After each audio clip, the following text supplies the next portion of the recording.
ఈ horror incident నేను 10th క్లాస్‌లో ఉన్నప్పుడు జరిగింది. నా 10th క్లాస్ ఎగ్జామ్స్ అయిపోయిన తర్వాత నేను, మా తమ్ముడు, మా పెద్దమ్మ వాళ్ళ ఊరికి వెళ్ళాము. మా పెద్దమ్మ వాళ్ళ వాకిట్లో ఒక పెద్ద వేప చెట్టు ఉంటుంది. అంతే కాకుండా వాళ్ళ ఇంటి ముందు ఇంకొక ఇల్లు ఉంటుంది. అది ఎలా ఉంటుందంటే కొంచెం పాడుపడిపోయినలాగా. అంటే మేము 5th క్లాస్ వరకు వెళ్ళినప్పుడు ఆ ఇంట్లో ఒక ఆంటీ వాళ్ళు ఉండేవాళ్ళు. మేము 5th క్లాస్ వరకు వెళ్ళినప్పుడు ఆ ఇంట్లో ఒక ఆంటీ వాళ్ళు ఉండేవాళ్ళు. కానీ 5th క్లాస్ తర్వాత నేను 10th క్లాస్‌లోనే వెళ్ళాను. 5 ఇయర్స్ తర్వాత ఆ ఇంటికి కీస్ వేసేసున్నారు. ఆ ఇంట్లో ఎవ్వరూ లేరు. అప్పుడు నేను మా అక్కని అడిగాను, "అక్క, ఇంట్లో ఆంటీ వాళ్ళు ఉండాలి కదా! వాళ్ళెక్కడికెళ్లారు?" అంటే, "ఆంటీని వాళ్ళ కొడుకు తీసుకొని వెళ్ళిపోయారురా, ఇక్కడ లేరు వాళ్ళు" అని చెప్పింది. ఆ ఆంటీ వాళ్ళ కొడుకు, కోడలు, వాళ్ళ మనవడు బయట వేరే ఊర్లో ఉండేవాళ్ళు. ఆ ఆంటీ ఒక్కరే ఆ ఇంట్లో ఉండేవాళ్ళు. కానీ ఇప్పుడు ఆ ఆంటీని వాళ్ళ కొడుకు తీసుకొని వెళ్ళిపోయాడు అని చెప్పింది మా అక్క. వెళ్ళిన 2 డేస్ తర్వాత మా అక్కని, "అక్క, మామిడి తోటకి వెళ్దామా?" అని అడిగాను. "సరే చిన్న, వెళ్దామనింది." నేను, మా అక్క, మా ఇంకో పెద్దమ్మ కొడుకు, మా వదిన, ఆ స్ట్రీట్‌లో అమ్ము అని నాకొక ఫ్రెండ్ ఉంది. ఆ అమ్మాయి, ఇంకా మా తమ్ముడు. మేమందరం ఇంటి దగ్గర నుంచి స్టార్ట్ అయ్యాము. ఇక్కడ మా అన్న, వదిన అంటే మా ఇంకో పెద్దమ్మ కొడుకు, కోడలనమాట. మేము తోటకి వెళ్ళే దారి కొంచెం చిట్టి అడవిలాగా ఉంటుంది. ఆ అడవిలో ఒక మంచినీళ్ళ కాలువ వస్తుంది. ఆ కాలువ దాటి ఇంకొంచెం దూరం నడవాలి. అప్పుడు మా పెద్దమ్మ వాళ్ళ తోటకు వస్తుంది. మేము ఇంటి దగ్గర 11కి స్టార్ట్ అయ్యాము. కరెక్ట్‌గా 12 అయింది మేము తోటకి వెళ్ళేసరికి. తోటలో మామిడికాయలు కోసుకొని, కొన్ని ఫొటోస్ తీసుకొని, ఇంకా అలా అలా మిట్ట మధ్యాహ్నం అవుతూ ఉంది. ఇంకా ఆకలేసింది. మేము ఇంటి దగ్గర నుంచి ఫుడ్ ప్యాక్ చేసుకొని వెళ్ళాము. సరదాగా పాటలు పట్టుకుని, వింటూ, డ్యాన్స్ చేసుకుంటూ అలా అయిపోయి ఇంకా అక్కడే లంచ్ కూడా చేసేసాము. సడన్‌గా నాకేమైందో తెలీదు. చాలా అనీజీ అయిపోయాను. "అక్క, ఇంకా ఇంటికి వెళ్దాం అక్క" అని అన్నాను. "ఏంటి చిన్న, 1 అవరే కదా అయింది వచ్చి, మళ్ళీ ఇంకెప్పుడో వస్తావు ఊరికి, ఎంజాయ్ చేసి వెళ్దాం" అని చెప్పింది. సరే అని చెప్పి నేను కూడా ఉన్నాను. మా తోట పక్కన ఒక చెరువు ఉంది. అక్కడ మునుగుదామని అందరం వెళ్ళాము. బాగా ఎంజాయ్ చేసాం. నాకేమో బాగా తలనొప్పి వచ్చేసింది సడన్‌గా. వాటర్‌లో మునిగాం కదా, అందుకే అయ్యుంటుంది అనుకొని ఎయిర్ లీవ్ చేసేసాను నేను. ఇంక వచ్చిన రూట్‌లోనే వెళ్ళాలి కదా. మా అక్క వాళ్ళంతా వెనకాలొస్తున్నారు. నేను, అమ్ము మాట్లాడుకుంటూ ముందు నడుస్తూ ఉన్నాం. కరెక్ట్‌గా మంచినీళ్ళ కాలువ దాటేటప్పుడు నేను ఆ కాలువలో పడిపోయి నా కాలుకి దెబ్బ తగిలింది. కొంచెం బ్లడ్ వచ్చేసరికి ఆ వాటర్‌తోనే క్లీన్ చేసుకున్నాను. మా అక్క వాళ్ళకి ఈ విషయం చెప్పొద్దు అని అమ్ముకి చెప్పాను. సరే అని చెప్పి వస్తూ ఉన్నాము. అడవిలోకి ఎంటర్ అయ్యామో లేదో ఎవరో ఒక ఆవిడ ఏడుస్తూ ఉన్న సౌండ్. అప్పుడు, "అమ్ము, ఎవరో ఏడుస్తున్నారు విను" అని చెప్పన్నాను. "అక్క, అదేం లేదక్క, ఏం వినిపించట్లేదే, నీకెందుకు వినిపిస్తుంది" అనింది. "లేదమ్ము, ఎవరు ఏడుస్తున్నారు, బాగా విను" అని చెప్పాను. కొంచెం సేపు ఇద్దరం సైలెంట్గా ఉన్నాము. "అదేం లేదక్క, ఏంటో నీకు ఇంకేదో సౌండ్ అయి ఉంటుందిలే" అని చెప్పి ఆ అమ్మాయి అనింది. సరే అని చెప్పి నేను కూడా వదిలేశాను. కానీ ఆ అడవి దాటే వరకు నాకైతే ఆ ఏడుపు వినిపిస్తూనే ఉంది. ఇంకా ఇంటికి వెళ్ళిపోయాము. నైట్ అయింది. నైట్ అందరం పడుకొని ఉన్నాము. అది కూడా ఎక్కడంటే ఇంటి బయట మంచాలు వేసుకొని. మా పెద్దమ్మ వాళ్ళ ఇంటి ముందు వేప చెట్టు ఉంది అని చెప్పాను కదా, ఆ వేప చెట్టు కింద అందరం లైన్గా మంచాలు వేసుకొని పడుకొని ఉన్నాము. ఆ రోజు మా పెద్దనాన్నకి ఏదో పని ఉందని చెప్పి వేరే ఊరు వెళ్ళారు.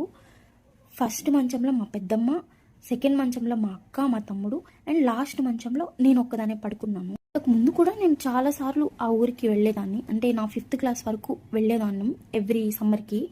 కానీ నాకు ఎప్పుడు అంత భయం వేయలేదు ఆ రోజు వేసినట్టు. అసలు ఏం జరిగింది అంటే, బాగా నిద్రలో ఉన్నాను. కరెక్ట్గా టైము నైట్ 2 o'clock అయింది. మెలకు వచ్చి నా దగ్గర అప్పుడు ఒక చిన్న కీప్యాడ్ ఫోన్ ఉండేది. అందులో టైం చూస్తే 2 అయింది. కుక్కలు బాగా అరుస్తూ ఉన్నాయి. మా పెద్దమ్మ వాళ్ళ ఇంట్లో ఒక కుక్క ఉండేది. అది కూడా ఓ అని అరుస్తూ ఉంది. నాకు భయమేసి దుప్పటి కప్పుకొని పడుకున్నాను.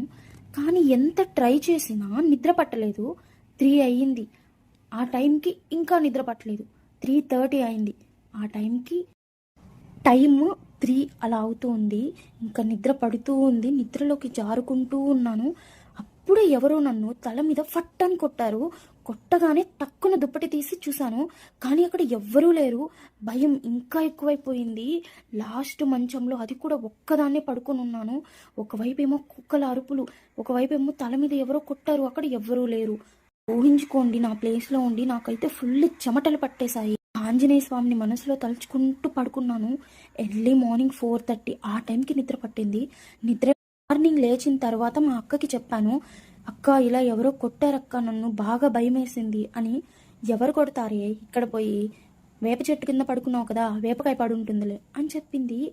కానీ అక్కతో వాదిస్తూనే ఉన్నాను. అక్క కాదక్క, వేపకాయ పడితే అంత గట్టిగా తగలదక్క, ఎవరో కొట్టారక్క అని. నువ్వు అనవసరంగా భయపడుతున్నావు చిన్న అనింది మా అక్క. లేదక్క, నన్ను కన్ఫామ్గా ఎవరో కొట్టారు, వేపకాయ పడితే అంత గట్టిగా తగలదు, నేను కన్ఫామ్గా చెప్తున్నాను అని చెప్పాను. సరే చిన్న, ఇంకా వదిలేసేయి అనింది. సరే అని చెప్పి నేను కూడా లైట్ తీసుకున్నాను. ఇంకా నైట్ అయింది. ఆ రోజు రాత్రి అయింది. నాకేమో నిన్న జరిగిందే గుర్తొస్తోంది. దేవుణ్ణి తలుచుకుంటూ పడుకున్నాను. ఇంకా ఈసారి నాతో పాటు మా తమ్ముడిని కూడా పడుకోబెట్టుకున్నాను. నాకేమో బాగా నిద్ర పడుతూ ఉన్న టైంకి మళ్ళీ మెలకు వచ్చింది. కరెక్ట్గా నిన్న ఏ టైంకి మెలకు వచ్చిందో ఆ టైంకే మెలకు వచ్చింది. కుక్కలేమో గట్టిగా అరుస్తున్నాయి. దుప్పటి కప్పుకొనే ఉన్నాను నేను. కొంచెం ధైర్యం చేసుకుని దుప్పటి తీశాను. నా గుండె ఆగినంత పని అయింది. ఎందుకంటే మా పెద్దమ్మ వాళ్ళ ఇంటి ముందు ఒక గోడ ఉందని చెప్పాను కదా, అక్కడ ఒక ఆవిడ రెడ్ కలర్ శారీ కట్టుకొని జుట్టు విరబోసుకొని నిలబడుకొని నన్ను చూస్తూ ఉంది. ఆమె కళ్ళు రెడ్గా ఉన్నాయి, బాడీ అంతా గ్రే కలర్లో ఉంది. ఇంకా నాకు ఆమె మనిషి కాదని అర్థమైపోయింది. నేను గట్టిగా దుప్పటి కప్పు పడుకున్నాను. దేవుడా దేవుడా అనుకుంటూ పడుకున్నాను. దేవుడు నా మాటలు విన్నట్టున్నాడు. కరెక్ట్గా ఆ టైంకి వర్షం పడింది. దుప్పటి తీసి చూస్తే ఆమె అక్కడ లేదు. అందరం ఇంట్లోకి వెళ్ళి పడుకున్నాము. ఆ రోజు అలా గండం గడిచింది. ఆ తర్వాత 3 days వరకు వర్షాలు పడుతూనే ఉన్నాయి. 3 days మేము ఇంట్లోనే పడుకున్నాం కాబట్టి నాకు ఆమె ఇంకెప్పుడు కనిపించలేదు. ఇప్పుడు అంతా ఓకేలే అని అనుకున్నాను. 3 days తర్వాత వర్షాలు పడ్డం ఆగిపోయాయి. ఆ రోజు నైట్ కూడా బయట పడుకున్నాం. ఆ రోజు నాకు అంతగా భయం వేయలేదు. ఎందుకంటే ఇన్ని డేస్ కనిపించలేదు కదా, ఇంకా వెళ్ళిపోయిందేమోలే, ఇంకా రాదులే అని అనుకున్నాను. ఆ రోజు నైట్ 11 అలా అవుతుంది. వాష్రూమ్కి వెళ్ళొచ్చి పడుకుందామని వెళ్ళాను. వాష్రూమ్కి వెళ్ళి వచ్చేటప్పుడు ఆ గోడ దగ్గర ఒక ఆడమనిషి నిలబడి నవ్వుతూనే చూస్తోంది. నేను అలాగే నిలబడిపోయాను భయంతో. ఆమె ఫేస్ నాకు చాలా క్లారిటీగా కనిపించింది. నాకు ఆమె ఎవరిలా కనిపించింది అంటే, మా పెద్దమ్మ వాళ్ళ ఇంటి ముందు ఒక ఇంట్లో ఒక ఆంటీ ఉండేది అని చెప్పాను కదా, సేమ్ ఆవిడలాగే ఉంది. గట్టిగా కళ్ళు మూసుకొని ఆంజనేయ స్వామిని తలుచుకున్నాను. కళ్ళు తెరిచేసరికి ఆమె లేదు, వెళ్ళిపోయింది. నెక్స్ట్ డే మార్నింగ్ మా అక్కని ఇలా అడిగాను, అక్క నిజం చెప్పు, ముందింటి ఆంటీ నిజంగానే వాళ్ళ కొడుకు దగ్గర ఉన్నారా, నిజం చెప్పు అని అన్నాను. అవును చిన్న, ఏమైంది అని అడిగింది. అక్క నువ్వు అబద్ధం చెప్తున్నావు, ఆవిడ ఎప్పుడో చనిపోయింది, చనిపోయి దెయ్యమై నాకు కనిపిస్తోంది అని చెప్పాను. ఏం మాట్లాడుతున్నావు, నీకేమైనా పిచ్చా అనింది మా అక్క. లేదక్క, ఆవిడ చనిపోయి దెయ్యమైంది అని చెప్పాను. బ్రతికున్న వాళ్ళని చనిపోయారు అంటున్నావు, నిజంగానే నీకు పిచ్చి పట్టినట్టుంది అనింది మా అక్క. ఇంకా నాకు అప్పుడు ఏమనిపించిందంటే, నేనే తప్పుగా ఆలోచిస్తున్నానేమో, ఆంటీ బ్రతికే ఉన్నారేమో, ఈ దెయ్యం ఇంకెవరో ఆంటీలా కనిపిస్తున్నారేమో అని అనుకున్నాను. ఆ తర్వాత రోజు మా ఫ్రెండ్ అమ్ము అని చెప్పాను కదా, తనది బర్త్డే ఫంక్షన్ జరిగింది. ఫంక్షన్ అంతా అయిపోయాక అమ్ము ఏం చేసిందంటే, ఒక కేక్ పీస్ ఇంకా బిర్యానీ తీసుకొని మా ఇంటికి వచ్చింది. అమ్ము వాళ్ళ ఇంటి నుండి మా పెద్దమ్మ వాళ్ళ ఇంటికి రావడానికి ఆ పాడుబడి నీళ్లు దాటి రావాలి. తను అవన్నీ తీసుకొని వచ్చి కొంచెం సేపు మాట్లాడేసి వెళ్ళిపోయింది. ఆ రోజు సాటర్డే కాబట్టి నేను బిర్యానీ కేక్ రెండూ తినలేదు. ఆ బిర్యానీ మా పెద్దమ్మ తినింది. ఆ రోజు నుంచి మళ్ళీ స్టార్ట్ అయింది. ఇప్పటి వరకు అది బయట నుంచి కనిపించి నన్ను భయపెట్టేది, ఇప్పుడేమో డైరెక్ట్గా ఇంట్లోకి వచ్చేసింది. ఎలా వచ్చిందంటే, అమ్ము చికెన్ తీసుకొని వచ్చింది కదా, దాంతో ఇంకా ఇంట్లోకి అది డైరెక్ట్గా రాగలిగింది. ఆ రోజు నైట్ నుండే మాకు స్టార్ట్ అయింది దాని ప్రభావం. మా పెద్దమ్మ వాళ్ళ ఇంట్లో ఒక ఫిష్ ట్యాంక్ ఉండేది, అందులో ఒక 7 fishes వరకు ఉండేవి. మార్నింగ్ నిద్ర లేచేసరికి ఆ 7 fishes చనిపోయినాయి.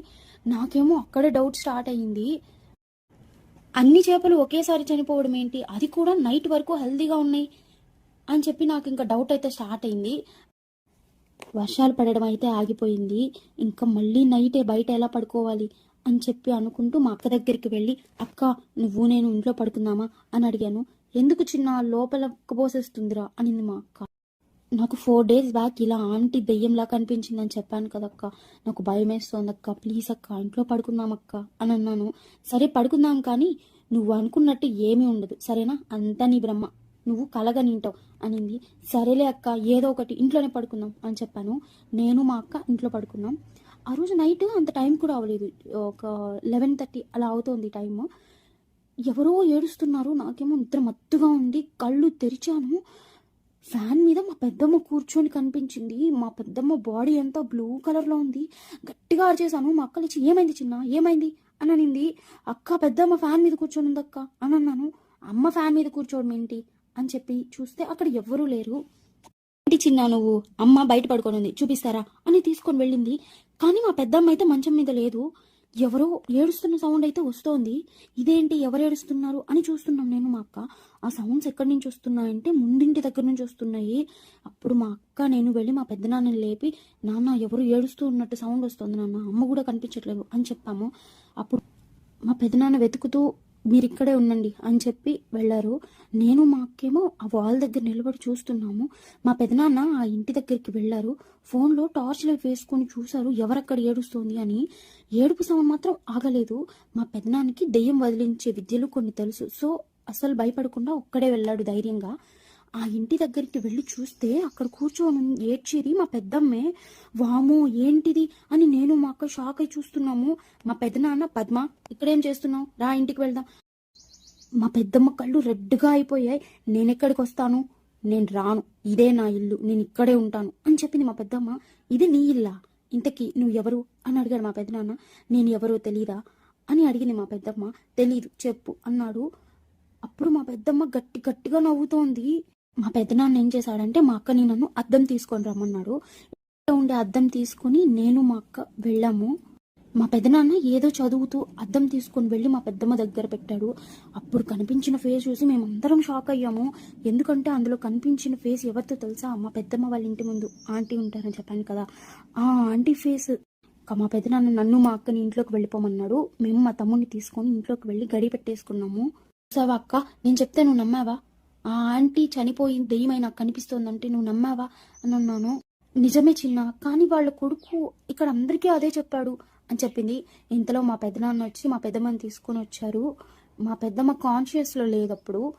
ఆ తర్వాత ఏం జరిగిందో పార్ట్ 2లో అప్లోడ్ చేస్తాను. Thank you for watching.